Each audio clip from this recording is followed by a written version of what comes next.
கிறிஸ்துவுக்குள்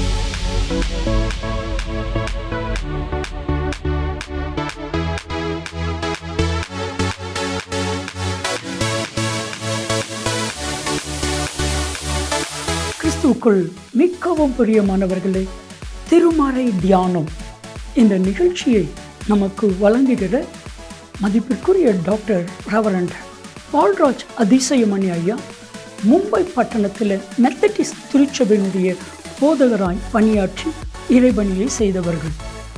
கடந்த 40 ஆண்டுகளாக இந்தியாவிலும் உலகத்தின் பல தேசங்களிலும் ஆண்டவருடைய அருள் வார்த்தையை வல்லமையாய் பிரசங்கித்து வருகிறார்கள். திருச்சபைகள், ஊழியர் நிறுவனங்கள், இன்னும் பல பகுதிகளிலே கர்த்தரால் வல்லமையாய் பயன்படுத்தப்பட்டு வருகிறார்கள். முழு வேதாமத்தை குறித்தான விளக்க உரையும் ஏறத்தாழ 125 புத்தகங்களும் கர்த்தர் அவர்களை கொண்டு எழுத வைத்திருக்கிறார். அவர்களுடைய எளிமையான பிரசங்கம், வல்லமை நிறைந்த கர்த்தருடைய வார்த்தை, ஆழமான கருத்துக்கள், வேதாகமத்தினுடைய ஆழமான விளக்க உரைகள் பலாயிரக்கணக்கான லட்சக்கணக்கான மக்களுக்கு மிகவும் பிரோஜனமாக, ரட்சிப்புக்கு ஏதுவாக கர்த்தர் அன்பு ஐயாவை பயன்படுத்தி வருகிறார்.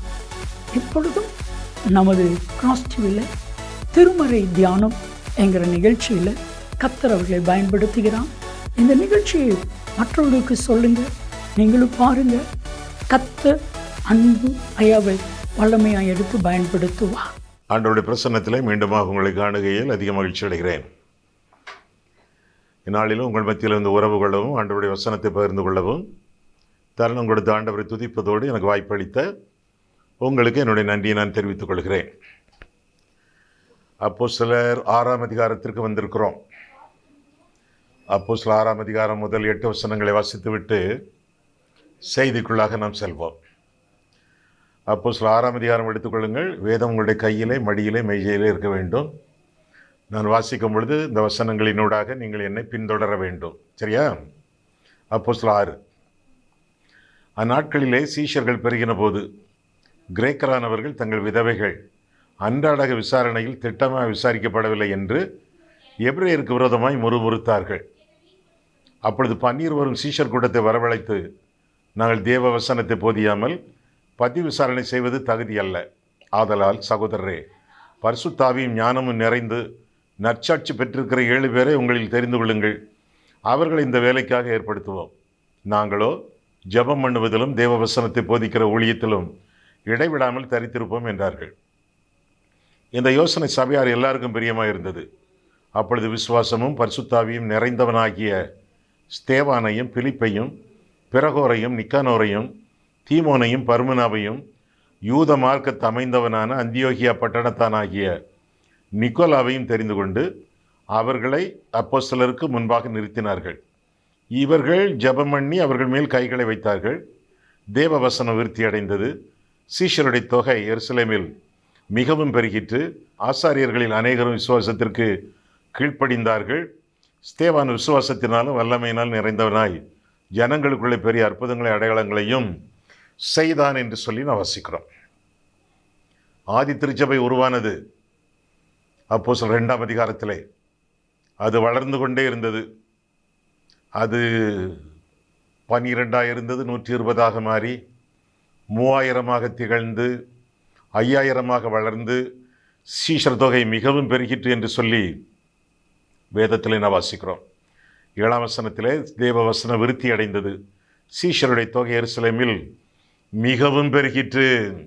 பெருக பெருக பிரச்சனைகளும் உருவாக ஆரம்பித்தது. பெருக்கம் என்பதற்காக பெருமிதப்பட்டு கொள்ள வேண்டிய தேவையில்லை. ஆங்காங்கு பிரச்சனைகளையும் பிசாசு உண்டு பண்ணுவான்.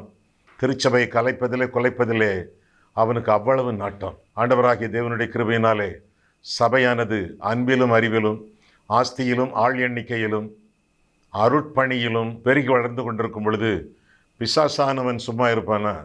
அவன் கர்ச்சிக்கிற சிங்கமாயிற்றே. புறம்பே போராட்டங்களையும் உள்ளே பயங்களையும் உண்டு பண்ணுவானே. புறத்தியார் விரோதம், உள்ளானவர் துரோகம், இதையெல்லாம் கொண்டு வருவானே. பிசாசுக்கு தாங்க முடியவில்லை. எப்படி பிரச்சனைகளை கொண்டு வரலாம் என்று சொல்லி அவனும் கங்கணம் கட்டி கொண்டிருந்தான். யூத அதிகாரிகளால் பிரச்சனை, அனனியா சப்பிரால் அழிந்ததினாலே சாட்சி குறைவு, இப்படி பல பிரச்சனைகளை ஒவ்வொன்றாக கொண்டு வருவதாக நாம் வேதத்திலே வாசிக்கிறோம். அப்போஸ்தலரின் நடபடிகளை நீங்கள் நன்றாக சரியாக வாசித்தீர்கள் என்றால் ஏறக்குறைய ஒவ்வொரு அதிகாரத்திலும் ஒவ்வொரு பிரச்சனையை நாம் பார்க்கலாம். ஆக பெருக்கம் இருக்கிறது என்பதற்காக பிரச்சனை இருக்காது என்று சொல்ல முடியாது. ஆபிரகாமை ஆண்டவர் ஊழியத்திற்கு அழைத்தாரே, ஊழியத்திற்கு அழைக்கும் பொழுது லோத்தும் கூட ஒட்டி கொண்டான். லோத்துவை ஆண்டவர் ஊழியத்திற்கு அழைக்கவில்லை. லோத்துவை தன்னை பின்பற்றும் விசுவாச வாழ்க்கைக்கு ஆபிரகாமும் அழைக்கவில்லை. அவனாக வந்து ஒட்டி கொண்டான். நீ ஏன் ஒட்டி கொள்ளுகிறாய்? ஆண்டவர் என்னிடத்தில் சொன்னார், நீ உன்னுடைய தகப்பன் வீட்டையும் இனத்தையும் ஊரையும் விட்டு போ என்று ஆண்டவர் என்னைத்தானே அழைத்தார், நீ எப்படி வரலாம் என்று ஆபிரகாமும் கேள்வி கேட்கவில்லை. ஒட்டி கொண்டவனை கூட்டிக் கொண்டு ஆபிரகாம் நடந்ததாக நாம் வேதத்தில் வாசிக்கிறோம். பின்னர் பிற்றைய நாட்களிலே லோத் ஆபிரகாமை விட்டு பிரியும் வரை ஆபிரகாம் நிம்மதியாக வாழ முடியவில்லை, விசுவாச ஜீவியம் செய்யவும் முடியவில்லை. சரி, 2 பேரும் புறப்பட்டு செல்கிறார்கள் கானான் தேசத்திற்கு. ஆண்டவர் ஆதியிலே 2 பேரையும் ஆசீர்வதித்தார் என்று சொல்லி வேதத்திலே வாசிக்கிறோம். 2 பேரை ஆசீர்வதித்தார், 2 பேருடைய மந்தைகளும் பெருகின என்று சொல்லி வேதத்திலே வாசிக்கிறோம். செழிப்பு 2 பேருக்கும். ஆனால் கொஞ்ச நாட்களிலேயே பிரச்சனை தலை தூக்கி தாண்டவமாட தொடங்கிற்று. ஆபிரகாமின் மந்தைமை பெருக்கும் லோத்தின் மந்தைமை பெருக்கும் பிரச்சனை உண்டாகியது, தகராறு உண்டாகியது என்று சொல்லி வேதத்திலே நான் வாசிக்கிறோம். பெருக்கம், அதே வேளையிலே பிரச்சனை உண்டாயிற்று என்று சொல்லி வேதம் கற்றுக் கொடுக்கிறது. ஐயா, இதற்கும் நம்முடைய ஆதி திருச்சபைக்கும் என்ன சம்பந்தம் இருக்கிறதே? அதைத்தானே வாசிக்க கேட்டோம். பாருங்கள், முதல் வசனம், அப்போஸ்தலர் 6ஆம் அதிகாரம் 1ஆம் வசனம். அந்நாட்களிலே கிரேக்கர்கள், அண்டர்லைன், கிரேக்கர்கள், அடிக்கோடு போட்டுக்கொள்ளுங்கள், பெருகின போது கிரேக்கரானவர்கள் தங்கள் விதவைகள், யாருடைய விதவைகள்? கிரேக்கர்களுடைய விதவைகள், தங்களுடைய விதவைகள் அன்றாட விசாரணையில் திட்டமாய் விசாரிக்கப்படவில்லை என்று எபிரேயருக்கு விரோதமாய், எபிரேயர் அண்டர்லைன், அடிக்கோடு போட்டுக்கொள்ளுங்கள், எபிரேயருக்கு விரோதமாய் முறுமுறுத்தார்கள். பிரச்சனை வந்தாச்சா?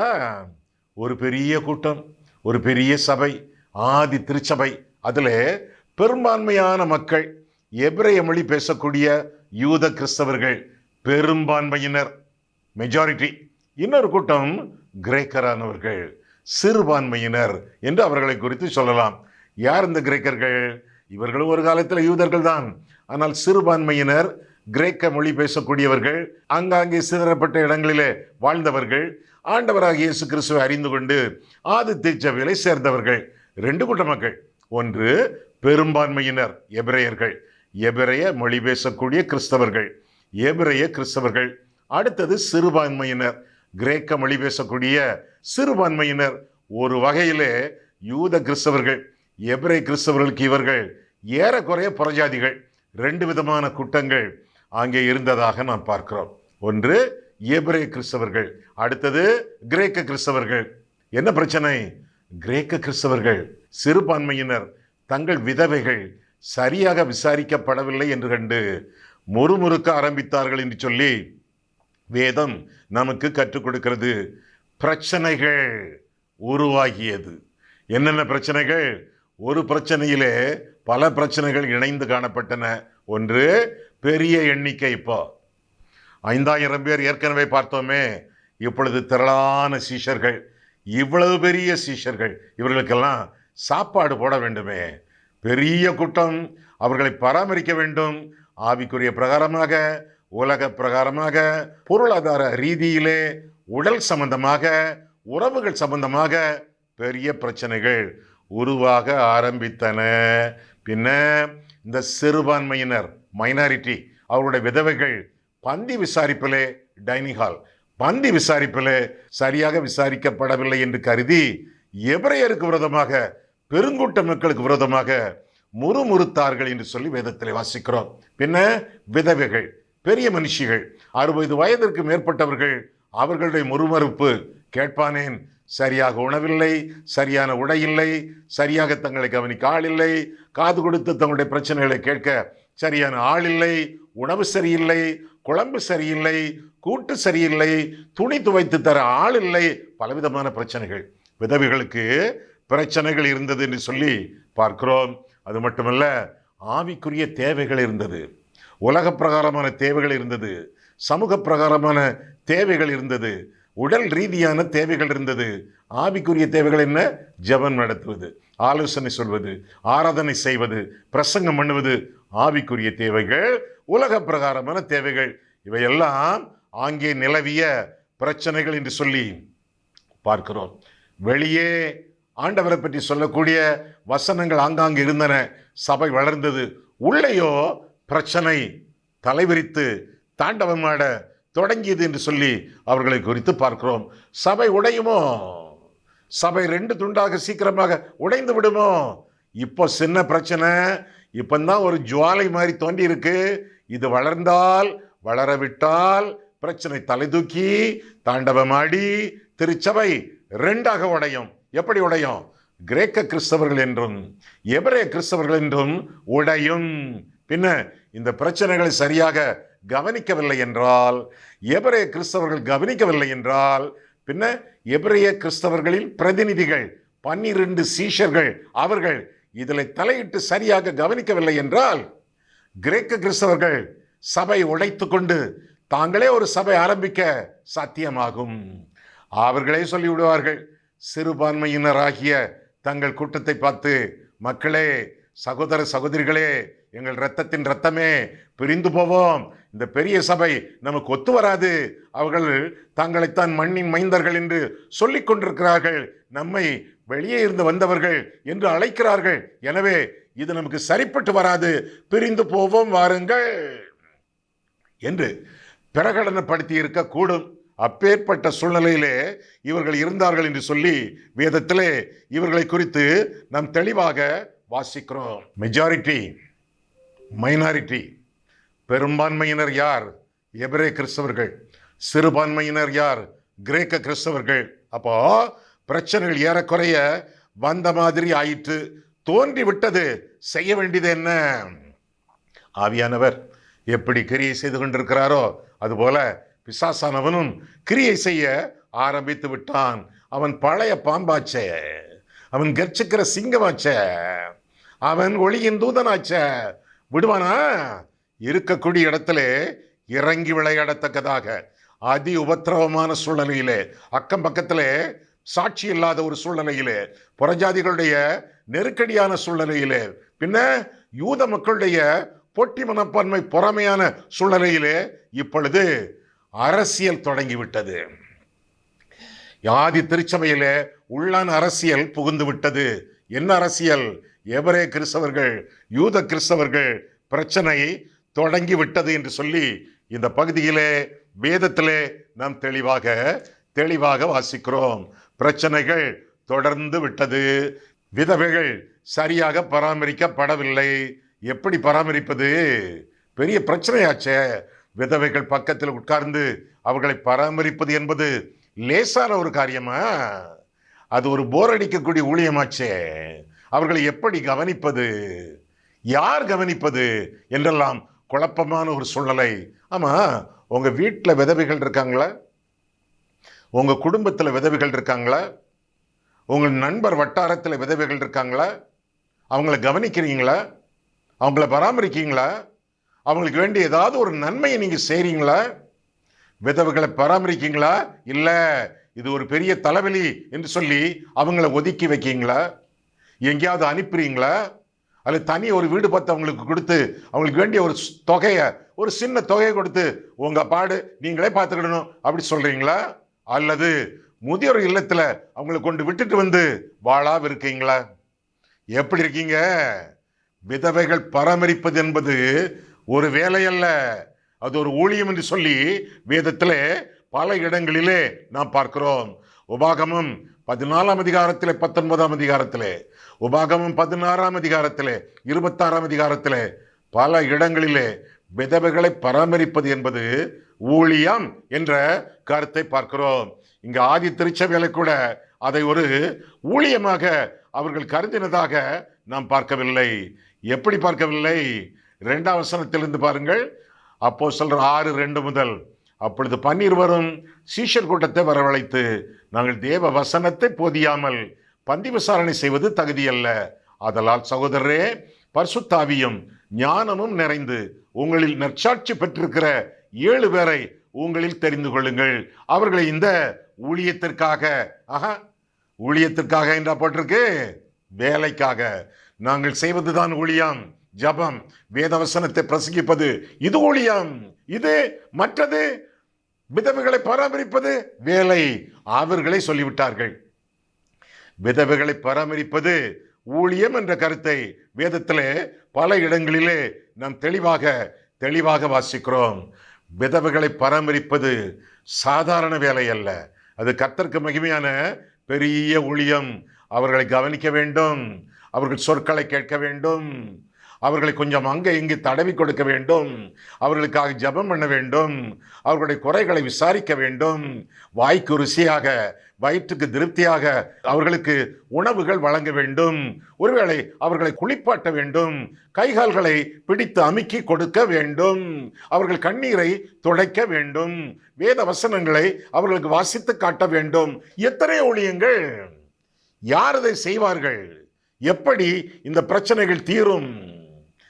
இது எப்படியா தீரும்? இது சாதாரண ஒரு சில்லி சோஷியல் சர்வீஸ், இது சாதாரணமான ஒரு சமூக சேவை. இதை எப்படி ஊழியம் என்று சொல்ல முடியும்? ஆண்டவருடைய நாமத்தினாலே, ஆண்டவருடைய அன்பினாலே நிறைய பெற்றவர்கள் இதை ஊழியமாக கருதக்கூடும். ஆமா, பரிசுத்தாவியின் வரங்கள் அப்படின்னு படிச்சிருக்கீங்களா வேதத்துல? ஆவியானவருடைய வரங்களின் பட்டியல் வேதத்துல பல இடங்களிலே காணப்படுகின்றன.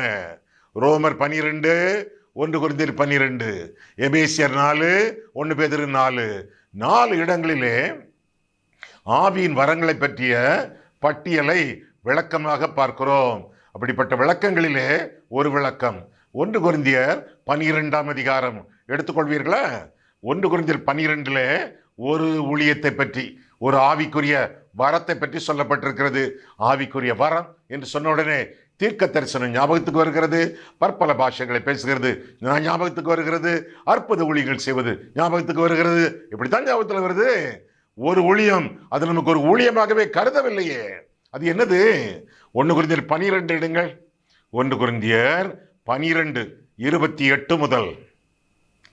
தேவனானவர் சபையிலே முதலாவதுன்னா சரியான மொழிபெயர்ப்பு, முதல் தரமாக அப்போஸ்தலரையும், இரண்டாம் தரமாக தீர்க்கதரிசிகளையும், செகண்டரிலி அப்படி 2 வார்த்தைகள் உண்டு ஆங்கிலத்தில். முதல் வார்த்தைக்கு அர்த்தம் செகண்ட்லி அப்படின்னா, செகண்ட்லி இன் சீக்வன்ஸ், வரிசையிலே 2வது. செகண்டரிலி என்றால் செகண்ட் இன் ஸ்டாண்டர்ட், தரத்தில் 2வது அப்படின்னு அர்த்தம். இப்போ 2வது தீர்க்கதரிசிகளையும், சரியான மொழிபெயர்ப்பு 2ஆம் தரமாக தீர்க்கதரிசிகளையும். அப்போ தொடர்ந்து நான் வாசிக்கும் போது உங்களுக்கு விளங்கும். 3ஆம் தரமாக போதகர்களையும், பின்பு அற்புதங்களையும், பின்பு குணமாக்கு வரங்களையும், ஊழியங்களையும், ஆளுகைகளையும், பலவித பாஷைகளையும் ஏற்படுத்தினார். சரி, இதுல ஊழியங்களையும் அப்படின்னு ஒரு வார்த்தையை பார்த்தீங்களே, ஊழியங்களையும், அதுக்கு இங்கிலீஷ்ல என்ன தெரியுமா? அதுக்கு கிரேக்க மொழியில் என்ன தெரியுமா? எதற்கு கிரேக்க மொழி? புதிய ஏற்பாடு எழுதப்பெற்ற மூல பாஷை கிரேக்க மொழி. ஊழியங்கள் இங்கிலீஷ்ல சொன்ன உங்களுக்கு விளங்குமே, கிஃப்ட் ஆஃப் ஹெல்ப்ஸ் அப்படின்னு அர்த்தம். ஊழியங்களையும் இல்ல, உதவி செய்வதுன்னு அர்த்தம். ஊழியங்களைங்கிறது சரியான மொழிபெயர்ப்பு, உதவிகளையும் அர்த்தம். உதவி செய்வது பரிசுத்தாவியானவருடைய வரங்களிலே 1. விதவைகளை பராமரிப்பது, அவர்களுக்கு உதவிகள் செய்வது பரிசுத்தாவியின் வரங்களிலே 1 என்று சொல்லி வேதம் நமக்கு கற்றுக் கொடுக்கிறது. பின்ன டீக்கன் அப்படின்னு கேள்விப்பட்டிருக்கீங்களே, உங்க சர்ச்சில் இருப்பாங்களே டீக்கன் சொல்லி, டீக்கன் ஆர்டினேஷன் சொல்லுவாங்க. அது என்னது? உதவிக்காரர், அவர்களுடைய அருட்பொழிவு அப்படின்னு சொல்லலாம். டீக்கன் அது எந்த வார்த்தையிலிருந்து வந்தது தெரியுமா? கிரேக்க மொழி டயக்கனாஸ். அது என்ன? அதற்கு என்ன அர்த்தம்? உதவி செய்கிறவர்கள்னு அர்த்தம், உதவிக்காரர்கள் அப்படின்னு அர்த்தம். 1 கொரிந்தியர் 18, 1 கொரிந்தியர் 12, 28 உதவி செய்தல். உதவி செய்தலும் பரிசுத்தாவியானவருடைய வரங்களிலே 1. ஆமா, மற்றவங்களுக்கு நீங்க உதவி செய்றீங்களா? உங்க ஆலயத்தில் நீங்க உதவி செய்றீங்களா? நான் மைக்கத்தான் பிடிப்பேன், நான் சோலோ தான் பாடுவேன், நான் பிரசங்கம் தான் பண்ணுவேன், நான் கொயர்ல தான் இருப்பேன், இப்படியே சொல்லிக்கிட்டு இருக்கீங்களா? அல்லது முந்தின நாளே ஆலயத்திற்கு வந்து அதை பெருக்குகிறீர்களா? தண்ணீர் வைத்து கழுவுகிறீர்களா? மோப் பண்ணுகிறீர்களா? தூசியெல்லாம் துடைக்கிறீர்களா? பெஞ்சுகளை துடைத்து போடுறீங்களா? அங்க பப்ளிக் அட்ரஸ் சிஸ்டம் அதையெல்லாம் நீங்கள் ஆப்ரேட் பண்றீங்களா? புக்ஸ் எல்லாம் அங்கங்க எடுத்து போடுறீங்களா? காம்பவுண்ட் எல்லாம் பெருக்கி போடுறீங்களா?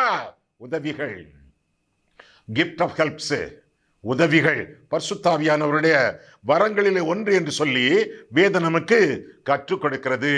சரி, இன்றைய நாட்களிலே பரிசுத்த ஆவியானவரால் நிரப்பப்படுவது அப்படின்னு சொல்லியாச்சுன்னா அவங்க தீர்க்க தரிசனம், அற்புதங்கள் செய்வது, அந்நிய பாஷை பேசுவது இப்படித்தான் யோசிச்சுட்டு இருக்காங்க.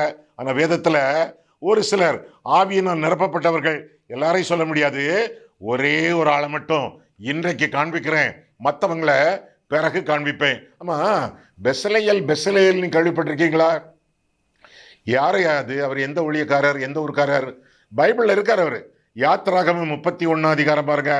யாத்திராகமம் 31 அதிகாரத்துல பரிசுத்த ஆவியினால் நிரப்பப்பட்ட ஒரு மனுஷன் எதற்காக நிரப்பப்பட்டான்? அந்நிய பாஷை, தீர்க்க தரிசனம், அற்புத அடையாளங்கள் பார்த்துருவோமே. யாத்திராகமம் 31. பின்னும் கர்த்தர் மோசேயை நோக்கி, நான் யூதாவின் கோத்திரத்தில் ஊருடைய மகனான ஊரியின் குமாரன் பெசலேயலை பேர் சொல்லி அழைத்தது யாரு? கர்த்தர். வினோதமான வேலைகளை அவன் யோசித்து செய்கிறதற்கும், பொன்னிலும் வெள்ளியிலும் வெண்கலத்திலும் வேலை செய்கிறதற்கும், ரத்தினங்களை முத்திரை வெட்டாக வெட்டி பதிக்கிறதற்கும், மரத்தில் சித்திர வேலைகளை செய்கிறதற்கும், மற்றும் சகலவித வேலைகளையும், ஊழியம் இல்ல, சகலவித வேலைகளையும் யூகித்து செய்கிறதற்கும் வேண்டிய ஞானமும் புத்தியும் அறிவும் அவனுக்கு உண்டாக அவனை தேவ ஆவியினால் நிரப்பினேன். தேவ ஆவியினால், பரிசுத்த ஆவியானவரால் நிரப்பப்பட்ட ஒரு மனுஷன். எதற்காக அந்த மனுஷனை தேவ ஆவியினால் கர்த்தர் நிரப்பினார்? பணிமுட்டு வேலைகளை செய்வதற்காக, பணிமுட்டு வேலைகளை செய்வதற்காக, எடுபிடி வேலைகளை செய்வதற்காக பரிசுத்த ஆவியினாலே நிரப்பப்பட்ட மனுஷன். ஆலயத்திலே எந்த வேலை செய்வதற்கும் ஆயத்தமாக இருக்கிறீர்களா? அப்படின்னாத்தான் நீங்கள் ஆண்டவரை பற்றும் மெய்யான விசுவாசிகள், உண்மையான சீஷர்கள் என்பதை அறிய கடவீர்கள். சரி, முதலாவதாக பிரச்சனைகளை பற்றி பார்த்தோம். இரண்டாவதாக அதற்குரிய பரிகாரங்கள். என்னென்ன பரிகாரங்கள்? அங்கே ஆதி திருச்சபையிலே சொல் வீரர்கள் போதுமான அளவு இல்லை, செயல் வீரர்கள் போதுமான அளவு இல்லை, ஜப வீரர்கள் போதுமான அளவு இல்லை. எப்படி தெரியும்? 2ஆம் வசனம் பாருங்க. அப்பொழுது 12 சீஷர் கூட்டத்தை வரவழைத்து, நாங்கள் தேவ வசனத்தை போதியாமல் பந்தி விசாரணை செய்வது தகுதியல்ல. அதனால் சகோதரரே, பரிசுத்த ஆவியும் ஞானமும் நிறைந்து நற்சாட்சி பெற்றிருக்கிற 7 பேரை உங்களில் தெரிந்து கொள்ளுங்கள். அவர்களை இந்த வேலைக்காக ஏற்படுத்துவோம். நாங்களோ ஜெபம் பண்ணுவதிலும் தேவ வசனத்தை போதிக்கிற ஊழியத்திலும் இடைவிடாமல் தரித்திருப்போம் என்றார்கள் என்று சொல்லி வாசிக்கிறோம். செயல் வீரர்கள் இல்லை, பராமரிக்க ஆட்கள் இல்லை, ஜப வீரர்கள் இல்லை, ஜபம் பண்ண நாங்கள் ஜபத்திலே தரித்திருப்போம். செய்தி வீரர்கள் இல்லை, தேவ வசனத்தை போதிக்கிற ஊழியம் செய்வதற்கு போதுமான ஆட்கள் அங்கே இல்லை. கர்த்தர் சொல்லுகிறார், thus says the Lord என்று சொல்லக்கூடிய ஆட்கள் வெகுவாக அங்கே இல்லை. இங்கே இருக்கிறதா? நம்ம மத்தியிலே இருக்கிறதா? இன்னைக்கு பிரசங்க பீடங்களிலே, இன்னும் தொலைக்காட்சிகளிலே, பெருங்கூட்டங்களிலே செய்திகள் இல்லையே. ஆயிரக்கணக்கான மக்கள், ஏன் லட்சக்கணக்கான மக்கள் கூடுகிறார்களே, செய்திகள் இல்லையே. அவரவர் தங்களை பற்றி தானே தம்பட்டம் அடித்துக் கொண்டிருக்கிறார்கள். அரசியல் பேச்சுக்களைத்தானே பேசுகிறார்கள். நான் அதை செய்தேன், இதை செய்தேன் என்று சொல்லி விளம்பரங்களைத்தானே பண்ணி கொண்டிருக்கிறார்கள். வேதத்துக்கு விரோதமான புரட்டான காரியங்களை பண்ணி கொண்டிருக்கிறார்களே, தங்களுடைய வெளிநாட்டு அனுபவங்களை விஸ்தரித்துக் கொண்டிருக்கிறார்களே. செய்திகள் இல்லையே. வெறுமனே போகிறார்கள், வெறுமனே திரும்பி வருகிறார்கள். செய்திகள் இல்லையே. ஏன்? நம்முடைய அடுத்த செய்தியிலே இதை குறித்து உங்களுக்கு விவரமாக அறிவிப்பேன். நாங்களோ தேவ வசனத்தை போதிக்கிறதிலே, ஜபத்திலே தரித்திருப்போம். நீங்களோ இந்த வேலையை செய்ய அழைக்கப்படுகிறீர்கள் என்று அந்த வேலையை பிரித்து கொடுப்பதாக வேதத்திலே வாசிக்கிறோம். யாருக்கு? முதலாவதாக பிரச்சனைகள், இரண்டாவதாக பரிகாரங்கள், மூன்றாவதாக பணிவிடையாட்கள். பணிவிடையாட்கள் யார் அந்த பணிவிடையாட்கள்? 3ஆம் வசனம், ஆதலால் சகோதரரே பரிசுத்தாவியும் ஞானமும் நிறைந்து நற்சாட்சி பெற்றிருக்கிற 7 பேரை உங்களில், உங்களில் யாரு? எபிரேய கிறிஸ்தவர்கள் அல்ல, பாதிக்கப்பட்ட உங்களில், கிரேக்க கிறிஸ்தவர்களில் பாதிக்கப்பட்ட சிறுபான்மையினரான உங்களில் 7 பேர். ஏன்னா நீங்க தான் அந்த விதவைகளை நல்லா பார்த்து கொள்ள முடியும், நல்லா பராமரிக்க முடியும், உங்களில் தெரிந்து கொள்ளுங்கள் என்று சொல்லி 7 பேரை தெரிந்து கொண்டதாக பார்க்கிறோம். 5, இந்த யோசனை சபையார் எல்லாருக்கும் பிரியமா இருந்தது. அப்பொழுது விசுவாசமும் பரிசுத்தாவியும் நிறைந்த கிரேக்க கிறிஸ்தவர்களான சிறுபான்மை கிறிஸ்தவர்களான ஸ்தேவானையும் பிலிப்பையும் பிரகோரையும் நிக்கானரையும் தீமோனையும் பர்மனாவையும் யூத மார்க்கத்தமைந்தவனான அந்தியோகியா பட்டணத்தானாகிய நிக்கோலாவையும் தெரிந்து கொண்டார்கள் சொல்லி வேதத்திலே நான் வாசிக்கிறோம். பாதிக்கப்பட்டவர்கள் அவர்கள் மத்தியிலே தெரிந்து கொள்ளப்பட்டார்கள் என்று சொல்லி வேதத்திலே இவர்களை குறித்து நாம் பார்க்கிறோம். 4ஆவதாக அந்த பாதிக்கப்பட்டவர்கள் அவர்களுடைய தகுதிகளை குறித்து நாம் பார்க்கும் பொழுது, பாதிக்கப்பட்டவர்கள் சிறுபான்மையினர், ஆனால் பரிசுத்தாவியினால் நிரப்பப்பட்டவர்கள், தெரிந்து கொள்ளப்பட்டவர்கள், நற்சாட்சி பெற்றிருக்கிறவர்கள், இந்த 7 பேரும் என்று சொல்லி அவர்களை குறித்து பார்க்கிறோம். இன்னும் 3ஆம் வசனத்திலே பரிசுத்தாவியினால் நிரப்பப்பட்டவர்கள், அதை 3ஆம் வசனத்திலே ஞானத்தினால் நிரப்பப்பட்டவர்கள், அதை 5ஆம் வசனத்திலே விசுவாசத்தினால் நிரப்பப்பட்டவர்கள், 8ஆம் வசனத்திலே வல்லமையினாலே கிருபையினாலே நிரப்பப்பட்டவர்கள். தகுதிகள் இருந்தன. பாதிக்கப்பட்டவர்களாக இருந்தாலும் சிறுபான்மையினராக இருந்தாலும் ஆவிக்குரிய தகுதிகள் அவர்களிடத்திலே காணப்பட்டதாக நாம் பார்க்கிறோம். 4 காரியங்களை நாம் பார்த்தோமே. முதலாவதாக பிரச்சனைகள், இரண்டாவதாக பரிகாரங்கள், மூன்றாவதாக பணிவிடையாட்கள், 4ஆவதாக பாதிக்கப்பட்டவர்கள். அவர்களை குறித்து பார்க்கும் பொழுது ஆவிக்குரிய அம்சங்கள் அவருடைய வாழ்க்கையிலே காணப்பட்டன. அற்பமான வேலையை செய்வதற்காக பந்தி விசாரிப்பு, விதவைகளை பராமரிப்பு ஆக அற்பமான வேலைகளை செய்வதற்காக அவர்கள் தெரிந்து கொள்ளப்பட்டார்கள். யார் அவங்க? சாதாரணமான ஆட்களா? ஒருவேளை அவர்களுடைய கூட்டம் சாதாரணமான கூட்டமாக இருந்திருக்கலாம். ஆனால் அவர்களோ சாதாரணமானவர்கள் அல்ல, சாமானியர்கள் அல்ல என்று சொல்லி வேதத்திலே நாம் வாசிக்கிறோம். 8ஆம் வசனம் பாருங்கள். அவர்களிலே ஒருவனாகிய ஸ்தேவான் விசுவாசத்தினாலும் வல்லமையினாலும் நிறைந்தவனாய் ஜனங்களுக்குள்ளே பெரிய அற்புதங்களையும் அடையாளங்களையும் செய்தான். அற்புத ஊழியக்காரர்கள் அற்பமான வேலைகளை செய்ய அடிபணிந்தார்கள் என்று சொல்லி வேதம் நமக்கு கற்றுக் கொடுக்கிறது. ஐயா, அற்புத ஊழியக்காரர்கள் எல்லாம் அற்பமான வேலைகள் செய்ய அடிபணிந்தார்களே, அதற்கு என்ன காரணம்? காரணம் இதுதான். பரிசுத்தாவியினால் நிரப்பப்பட்டிருந்தார்கள், ஞானத்தினால் நிரப்பப்பட்டிருந்தார்கள், விசுவாசத்தினாலே நிரப்பப்பட்டிருந்தார்கள், வல்லமையினால் நிரப்பப்பட்டிருந்தார்கள், கிருபையினால் நிரப்பப்பட்டிருந்தார்கள். இவைகளினால் நிறைந்திருக்கிறவர்கள் எதையும் செய்ய ஆயத்தமாய் இருந்தார்கள். இன்றைக்கு எதையும் ஆண்டவருக்காக, ஆண்டவருடைய மகிமைக்காக செய்ய ஆயத்தம் இல்லை. விசுவாசிகளுக்கு, ஆண்டவருடைய ஊழியக்காரர்களுக்கு பரிசுத்தாவி இல்லை, ஞானம் இல்லை, விசுவாசம் இல்லை, வல்லமை இல்லை, கிருபை இல்லை. இவற்றினால் நிறைந்திருக்கிறவர்கள் அற்புத ஊழியம் செய்வதற்கும் ஆயத்தம், அற்பமான வேலை செய்வதற்கும் ஆயத்தம். இவைகளினால் நிறைந்திராதவர்கள் நிச்சயமாக அற்பமான வேலைகளை, திருச்சபைகளை செய்வதற்கு, திருப்பணிகளை செய்வதற்கு ஆயத்தம் இல்லை.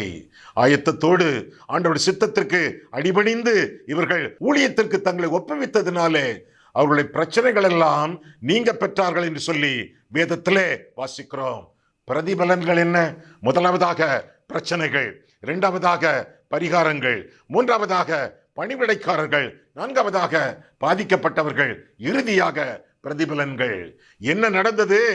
சீஷர்களுடைய தொகை பெருகிற்று என்று சொல்லி 7ஆம் 8ஆம் வசனங்களிலே பார்க்கிறோம். ஆசாரியர்கள் அநேகர் மனம் திரும்பி ஆண்டவருக்கு ஒப்புக் கொடுத்தார்கள். வசனம் விருத்தியானது, ஐக்கியம் பெருகியது, திருச்சபை வளர்ந்தது. எப்பேற்பட்ட ஆசீர்வாதம்! பிரச்சனைகள் இதோடு முடிந்தனவா? இன்னும் இருக்கிறது. பார்க்க போகிறோம், பார்க்கத்தானே போகிறோம். கண்களை மூடுவோம், கர்த்தரை பார்ப்போம். அன்புள்ள ஆண்டவரே, உம்முடைய வசனங்களை ஆராயவும் எங்கள் வாழ்க்கையை ஆராயவும் உம்முடைய சந்நிதியில் எங்களை வழிநடத்தினீர். அதற்காக நன்றி செலுத்துகிறோம் சுவாமி. அன்புள்ள ஆண்டவரே, அற்பமான வேலைகளை செய்வதற்கும் அற்புதமான பரிசுத்தாவியானவர் விரும்புகிறீர், சித்தம் கொண்டிருக்கிறீர், எங்களை நிரப்புகிறீர். அதற்காக ஸ்தோத்திரம். எந்த இடம் எனக்கு தந்தாலும் இயேசுவை அங்கே இதை போகிறேன் என்று பாடுகிறோமே.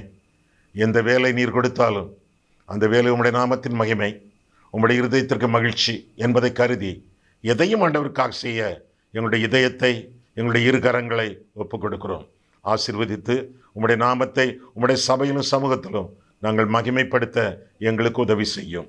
இயேசு கிறிஸ்துவின் நாமத்தில் ஜெபிக்கிறோம் பிதாவே, ஆமேன்.